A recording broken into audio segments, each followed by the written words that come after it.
Lord Robert Baden-Powell.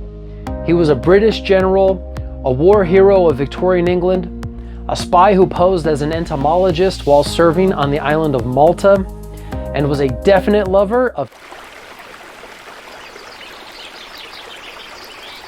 But he's not a name everyone knows of today.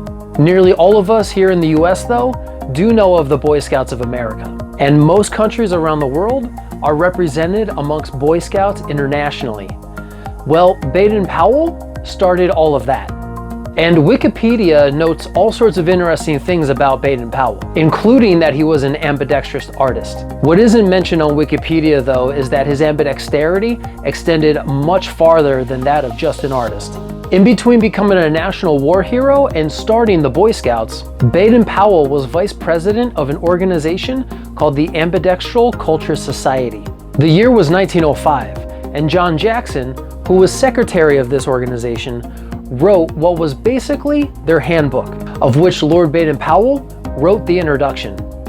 Having long been accustomed to write with either hand and to use the two hands interchangeably, I am quite in sympathy with the object of this treatise. To train the human body completely and symmetrically is an obligation that cannot safely be ignored. There is no doubt that the value of ambidexterity from a military point of view is immense.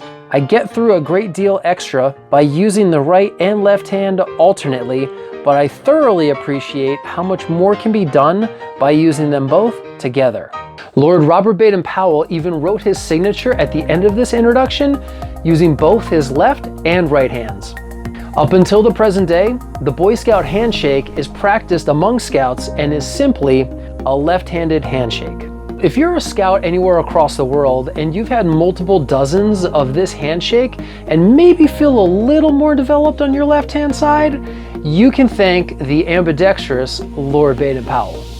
And as a side note, I don't know if this was intentional or just bizarrely coincidental, but this very man who so dedicated himself to the equal understanding and balance of both sides of the body, when he died in 1941, was buried right in the middle of where our planet's northern and southern hemispheres meet. That's right, the tomb of Lord Baden-Powell is located just a short distance from the latitudinal center of Earth, right along the equator in the city of Nyeri, Kenya.